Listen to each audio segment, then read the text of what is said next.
Halo sobatku, selamat datang di channel Sobat Movie.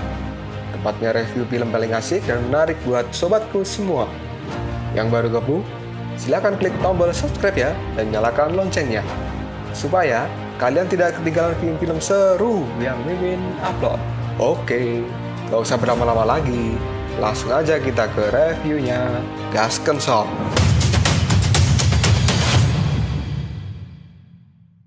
Hey, oke, sobatku terkeren, terkecil, terbaik, tersemuanya. Kita masih bersama Sobat Movie, channel alur cerita terasik sepanjang masa. Oke, kita lanjut bahas chapter 88. Gak usah cacicot banyak bacot, kita langsung masuk aja ke pembahasan. Kali ini kita akan dibawa kembali ke cerita pada saat Biksu Tong, Aoswee dan juga kakek naga terjun ke dalam jurang retakan bumi. Pada saat itu sang biksu menyuruh Aoswee untuk menggunakan jiwa naganya dan terbang untuk meninggalkan retakan bumi ini. Tapi Aoswee mengatakan bahwa dirinya tidak bisa karena sudah kehabisan tenaga. Dan kakek naga menyebut mereka berdua sebagai orang yang brengsek, yang pada akhirnya Biksu Tong, kakek naga, serta Aoswee kini terjatuh ke dasar jurang retakan bumi. Ternyata di dasar jurang retakan bumi ini adalah sebuah kolam yang berisi air yang sangat banyak. Biksu Tong yang tidak bisa berenang, dirinya pun berkata di dalam hati. Dan Biksu Tong berusaha untuk tidak panik. Dia harus menganalisa situasi, bahkan jika di tengah-tengah jurang ini sangat gelap, sepertinya masih ada cahaya biru di tempat ini. Walaupun berada di dalam air, sang biksu masih bisa melihat ke sekelilingnya. Dia pun pada saat ini melihat bahwa di dalam air ini ada banyak mayat monster yang terapung. Dan biksu pun menyimpulkan bahwa monster-monster ini telah terjatuh dari atas. Pada saat Biksu Tong menyentuh monster yang telah mati, tiba-tiba saja tubuh monster itu hancur begitu saja. Kemudian sang biksu kini melihat Aoswee dan dia pun mendekatinya. Biksu Tong akan berusaha membawa Aoswee kembali ke daratan, tapi pusaran air di tempat ini menimbulkan sebuah tarikan yang sangat besar. Dan sang biksu merasakan bahwa dirinya sudah tidak kuat lagi. Kini Biksu Tong meraih tubuh dari Aoswee dan mereka berdua pun akhirnya tertarik oleh pusaran air. Di dalam pusaran itu Biksu Tong bertanya pada dirinya sendiri, kemanakah pusaran ini akan membawa dirinya pada saat ini. Dan ternyata mereka berdua kini dibawa ke dunia lain, yaitu alam baka. Seharusnya alam baka ini adalah tempat untuk orang-orang yang sudah mati, tapi sang biksu dan juga Aoswee mereka pergi ke tempat ini dalam keadaan masih hidup. Biksu Tong yang terjatuh ke alam baka, dia merasakan bahwa tulang-tulang di tubuhnya terasa sangat kesakitan. Dan kini Aoswee pun pingsan dan dia tidak berdaya. Biksu pun kemudian membuat kesimpulan bahwa Aoswee seperti ini karena lukanya yang terlalu parah. Tapi pada saat tiba di alam baka ini, Biksu Tong masih bingung dan bertanya pada dirinya sendiri, tempat apa ini? Karena sang biksu tidak percaya bahwa ternyata ada tempat seperti ini di dasar jurang retakan bumi. Tiba-tiba seseorang datang dan berkata, "Wahai arwah tersesat, jangan panik, tak ada yang bisa keluar. Kau sudah masuk ke dalam, dan ini adalah jalan menuju alam baka." Biksu Tong pun menaruh tatapan tajam pada seseorang yang datang, yang ternyata itu adalah pemandu alam baka. Tiba-tiba saja pemandu alam baka itu pun terjatuh, dan dia kini memandang Biksu Tong dengan tatapan yang cukup tajam. Sang biksu pun kemudian bertanya, "Kau siapa?" Sambil memegangi kepalanya, pemandu itu pun mengatakan bahwa dirinya tidak punya nama, dan selama ini dia hanya dipanggil sebagai seorang penuntun, dan tugasnya adalah menuntun arwah yang tersesat untuk mencegah jiwa mereka berubah menjadi iblis dan menjaga keamanan dari alam baka ini. Biksu Tong kemudian memperkenalkan diri bahwa namanya adalah Tang Sanjang. Kemudian sang biksu mengatakan, "Bolehkah aku bertanya, apakah di sini adalah alam baka?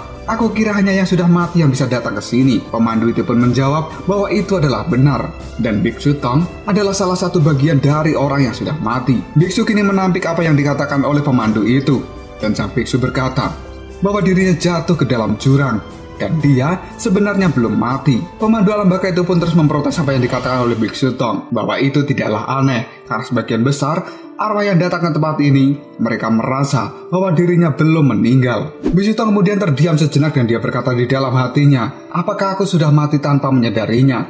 Pada saat itu sang biksu terseret ke dalam pusaran air dan dia muncul di tempat ini. Biksu Tong pun masih tidak percaya bahwa dirinya kali ini memang sudah mati. Pemandu alam baka itu pun kemudian mengatakan pada Biksu Tong, walaupun sang biksu memiliki keinginan pada masa lalu ketika dia masih hidup, tapi di tempat ini dia harus melupakan hal itu. Karena ini adalah bab akhir dari kehidupan dari Biksu Tong. Dan di sini sang biksu bisa bercermin serta menghargai dari masa lalunya. Menurut pemandu itu, arwah yang benar harus melewati jembatan reinkarnasi dan membebaskannya dari kehidupan masa lalu mereka. Biksu Tong kemudian mengatakan bahwa dia tidak ingin melewati jembatan reinkarnasi karena dia jatuh ke alam baka hanyalah kasus yang spesial. Dan kini insting dari Biksu Tong mengatakan bahwa dia tidak boleh menyerah di tempat ini. Kali ini Biksu Tong pun juga mengatakan bahwa dia juga tidak ingin mengikuti pemandu itu. Tapi sang pemandu masih saja mengeyel dengan sang biksu. Dia terus memaksa Biksu Tong untuk menyeberangi jembatan reinkarnasi, dan Biksu Tong tidak diperbolehkan berkeliaran di alam baka ini karena arwah dari sang biksu akan mulai membusuk. Jika hal itu terjadi, maka dia akan kehilangan semua kecerdasan dan berubah menjadi arwah jahat. Biksu Tong menjawab perkataan dari pemandu itu bahwa dirinya mengerti dan akan berhati-hati. Kemudian Biksu Tong kini berterima kasih pada pemandu atas saran yang dia berikan.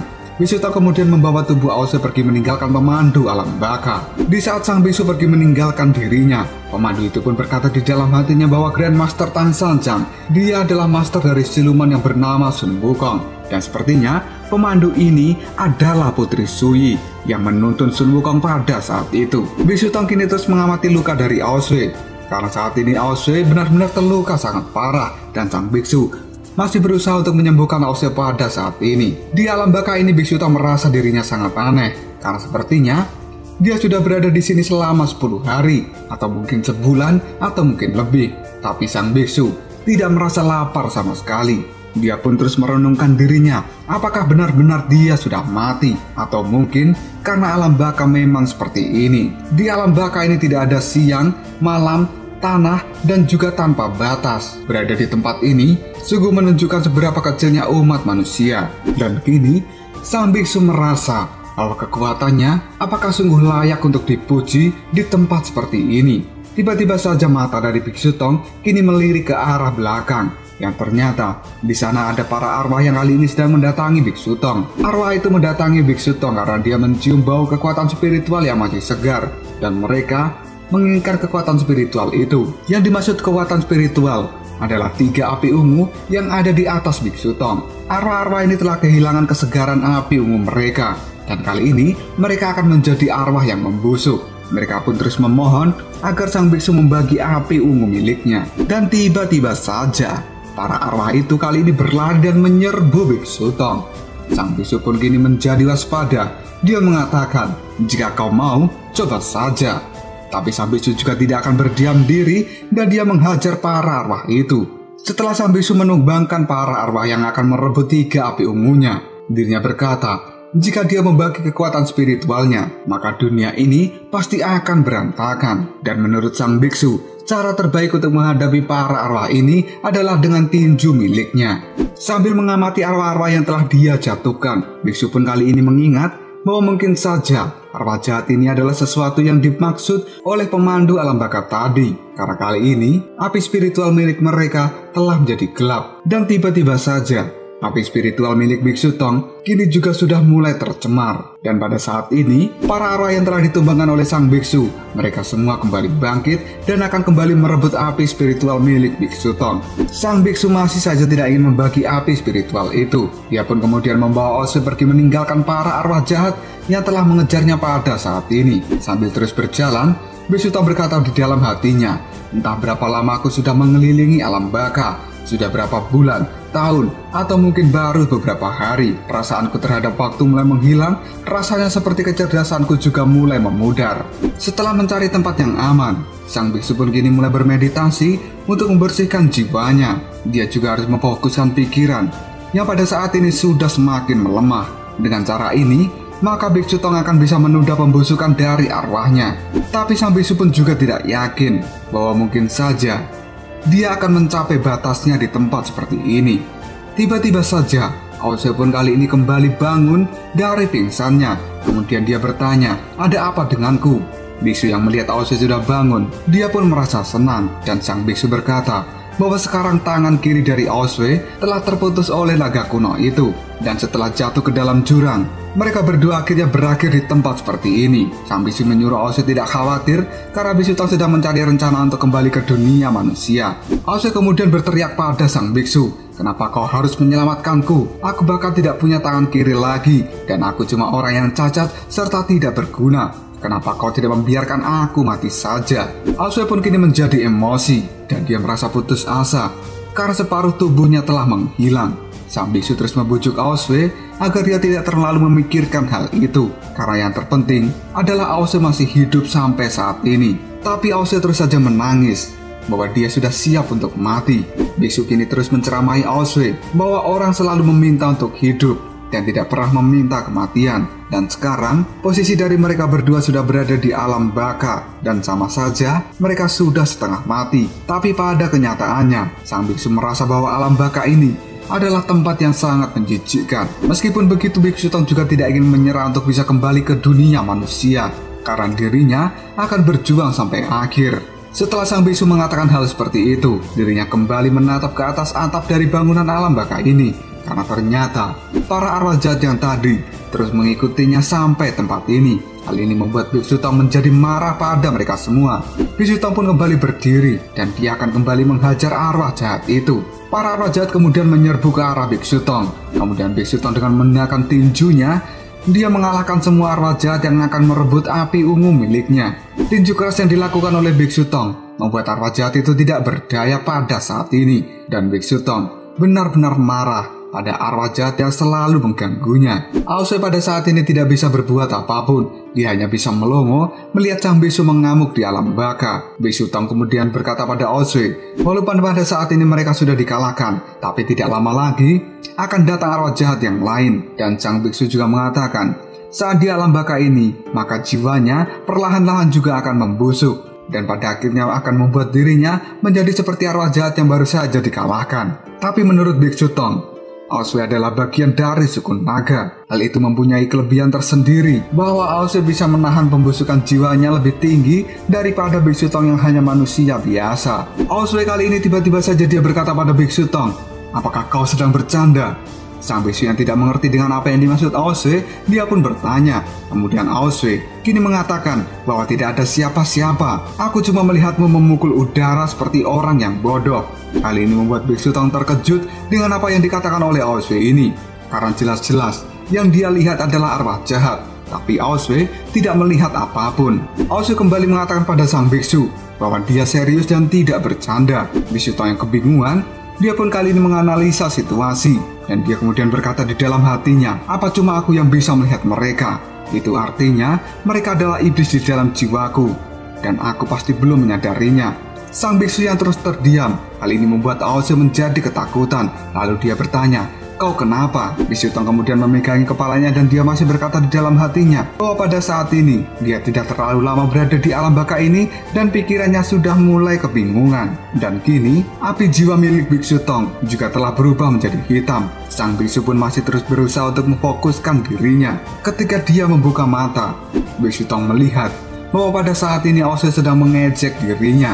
Biksu pun kini menjadi marah pada Aoswe. Kemudian dia merasa Aoswe kali ini telah berubah menjadi arwah jahat. Padahal saat ini tidak terjadi apa-apa pada Aoswe. Hal ini membuat Aoswe kebingungan dengan apa yang akan dilakukan oleh Biksu Tong ini. Kemudian Biksu Tong berteriak pada Aoswe bahwa dirinya tidak akan kalah dan dia akan melawan Aoswe. Hal ini membuat Aoswe sangat ketakutan dengan amukan dari Biksu Tong ini. Tapi sebelum Aoswe bisa menyadarkan sang biksu, tiba-tiba saja Biksu Tong memberikan serangan yang kuat pada Aoswe. Tapi untung saja Aoswe masih bisa menghindari serangan dari sang biksu.